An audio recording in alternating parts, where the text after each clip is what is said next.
الشيطان الرجيم بسم الله الرحمن الرحيم فسبح بحمد ربك واستغفره إنه كان توابا صدق اللہ العظیم۔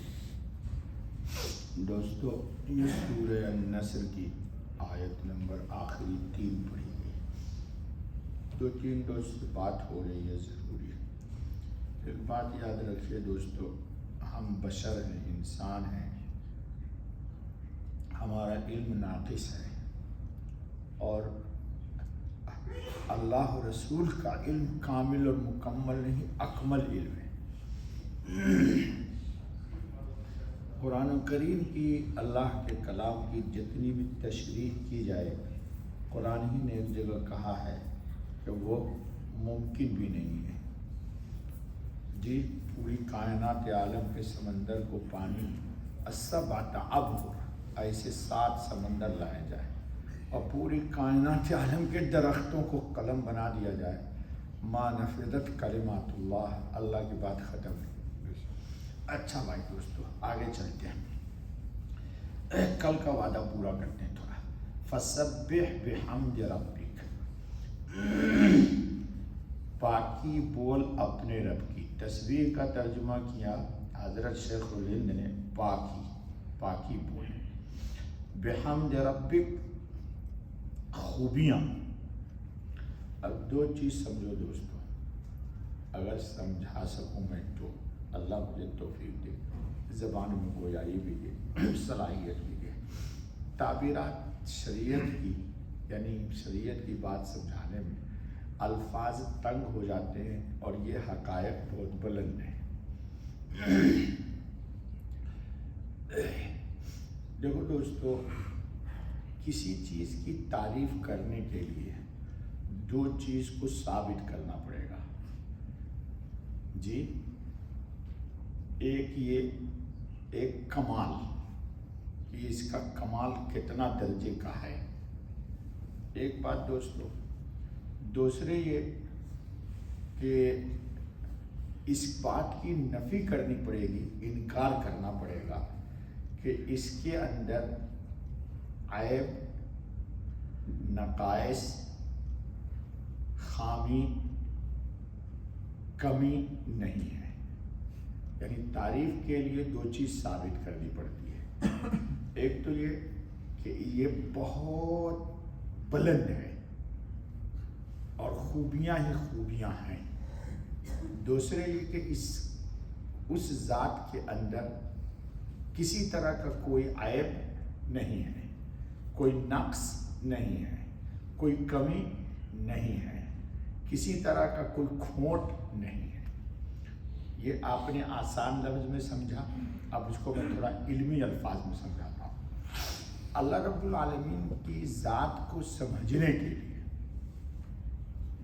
انہی 2 چیزوں کو علمی انداز میں سمجھنا ہے۔ ایک اس کی قدوسیت کو ثابت کرنی ہے۔ اب اللہ کے اسماء الحسنی میں اللہ کا ایک نام ہے نا، قدوس۔ کیا نام ہے دوستو؟ قدوس۔ یعنی قدس ہی قدس ہے، پاکی ہی پاکی ہے، جی کمال ہی کمال ہے، تو اس کی قدوسیت کو ثابت کرنا پڑے گا۔ دوسرے، اللہ کی صفات میں تنزیہ کو ثابت کرنا پڑے گا۔ تنزیہ کا مطلب ہوتا ہے اللہ میں کوئی عیب نہیں ہے، اللہ رب العزت کی ذات میں کوئی خامی نہیں ہے، اللہ کی ذات میں کسی طرح کا کوئی عیب نقص نہیں ہے۔ اور یہ بھی ہم جو کہہ رہے ہیں، ہم سب مخلوق ہیں، ہم سب مخلوق ہیں، ہمارا علم نیچے ہی نیچے ہے اور اللہ پاک خالق ہے۔ ان کی رفعت، ان کی عظمت، ان کی کبریائی، ان کی احدیت، ان کی صمدیت، ان کی قہاریت، ان کی جباریت، ان کا جبروت، ان کی ہیبت، اب جو لفظ استعمال کرو، یہ سب لفظ ہیں. اللہ پاک کی ذات ان لفظ یہ جہاں ختم ہوتے ہیں، اس کے معانی، اس کا مفہوم آپ کے دماغ میں جو آ رہا ہے وہ کم ہے، اور اللہ اس سے بہت بلند والا ہے. اللہ اس سے بہت بلند والا ہے. جی ہمارے بزرگوں میں ایک بزرگ گزرے ہیں. اس سفر میں گیا تھا حضرت کی یہاں فاتحہ پڑھنے. میرا اپنا تصور، خیال، گمان یہ ہے کہ بے شمار اولیاؤں کے قبروں پر میں نے فاتحہ پڑھا ہے پاک و ہند کے، لیکن میرا اپنا گمان یہ ہے کہ جو انوارات، تجلی، فیض حضرت مجدد الفسانی سید احمد سرہندی کے یہاں ہے، مجھے اور جگہ محسوس نہیں ہوا. یا تو مدینہ میں ہوا یا وہاں ہوا. اپنا ہو سکتا ہے، یہ میرا ذوق ہے. تو مجدد الفسانی سید احمد سرہندی رحمۃ اللہ علیہ نے اللہ پاک رب العزت کی عظمت کو، کبریائی کو سمجھانے کے لیے بہت خوبصورت الفاظ استعمال کیا ہے. میں نے کہیں نہیں پڑھا، کسی کے یہاں نہیں پڑھا. اس کو میں بتاتا ہوں آپ کو. آپ سب لوگ اور پوری دنیا کے سارے انسان میں اہل ایمان کو لاؤ.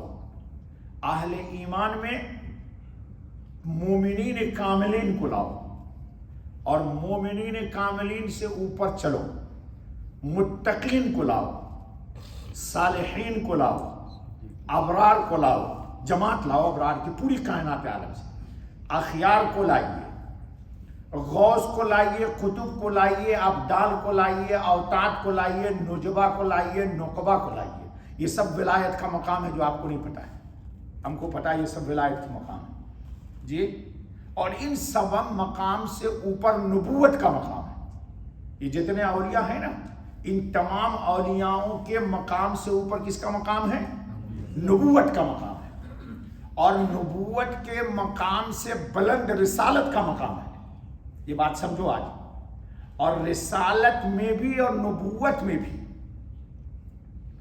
حضرت خاتم النبیین رحمت للعالمین صلی اللہ علیہ وسلم کا مقام سب انبیاء و رسول میں بلند و بالا ہے جی.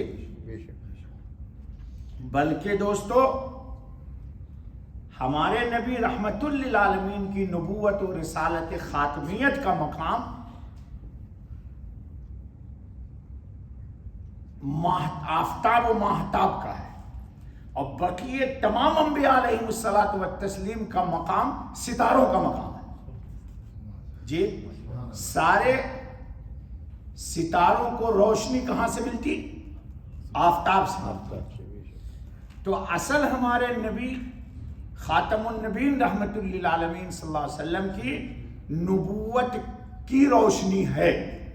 اس روشنی سے سارے انبیاء کو نبوت کی روشنی ملی. اب آپ آیت کو سمجھو. تو ان تمام اولیاء کو، مومنین کاملین کو، سب کو جمع کیجئے. پھر انبیاء کو بھی جمع کیجئے، اور ہمارے حضرت خاتم النبیین امام الانبیاء والمرسلین بھی اللہ کی جو تعریف کی ہے ویسی تعریف کائنات میں کوئی نہیں کر سکتا. جو اللہ کو آپ نے پہچانا ہے کسی نے نہیں پہچانا، اور نہ ممکن ہے کہ کوئی پہچان سکے. نہ ممکن ہے کہ کوئی پہچان سکے. لیکن جو کچھ بھی نبیوں نے پہچانا، اولیاؤں نے پہچانا، یہ سب کا سب مخلوق کے دائرے میں ہے. یہ سب مخلوق کے دائرے میں ہے. اور اللہ کون ہے؟ خالق ہے جی. اللہ رب العزت، یہ علمی بات ہے دوستو، نور مطلق علی الاطلاق ہے. اللہ رب العزت نور مطلق ہے، یعنی اس نور کا کوئی دایاں بایاں آگے پیچھے اوپر نیچے نہیں ہے. آپ نہیں کہہ سکتے کہ اللہ کا نور یہاں ہے وہاں نہیں ہے. ورنہ یہ تو مکان میں محدود ہو جائے گا نا بھائی. اللہ کا نور نور مطلق ہے، یاد رکھ لینا، علمی بات ہے، نور مطلق ہے. ٹھیک ہے، تو جتنے لوگوں نے تعریف کی وہ تمام کا تمام مخلوق کے دائرے میں رہے گی، اور اللہ کہاں ہے؟ خالق ہے. عرش عظیم پر بیٹھنے والا کون ہے؟ اللہ ہے. کون ہے؟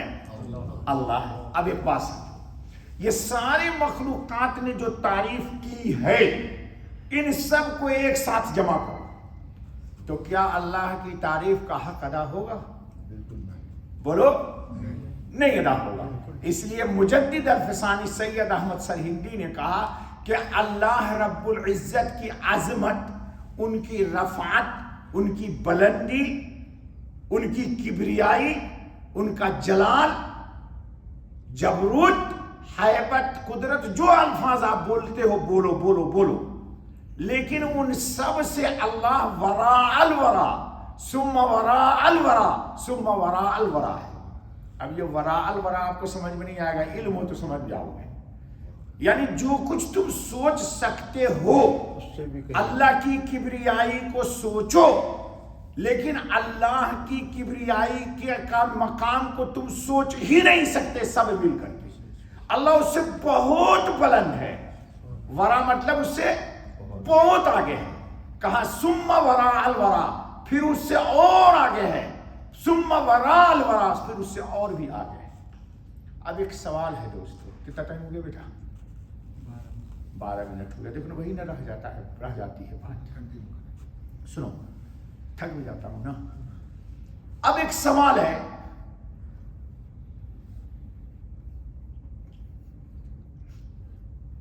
کہ ان کی شان میں ہم پیش کریں تو کیا کریں؟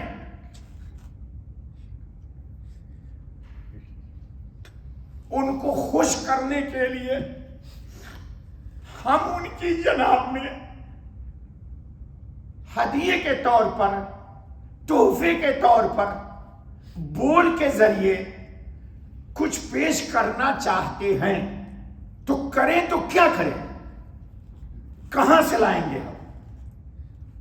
جی الحمدللہ اس کائنات عالم کے مالک نے رحمت للعالمین کی نبوت کے صدقے اس نے خود ہی رحمت للعالمین کو کچھ بول سکھلائے ہیں کہ اس بول کے ذریعے ایک رحمت للعالمین آپ بھی بولیے اور آپ پر ایمان لانے والا بھی ان بول کے ذریعے اگر یہ بول بول دے گا تو اللہ پاک کہتے ہیں میں اس کو قبول کر لوں گا، اور بے شک میرا بندہ کمزور ہے، اس کی جناب سے اس بول کو میں سن کر کے خوش ہو جاتا ہوں اور اپنی تمام نعمتیں نواز دوں. بس اتنا رہنے دو، بقیہ کل کریں گے. بس کرو دوستو. سبحان اللہ.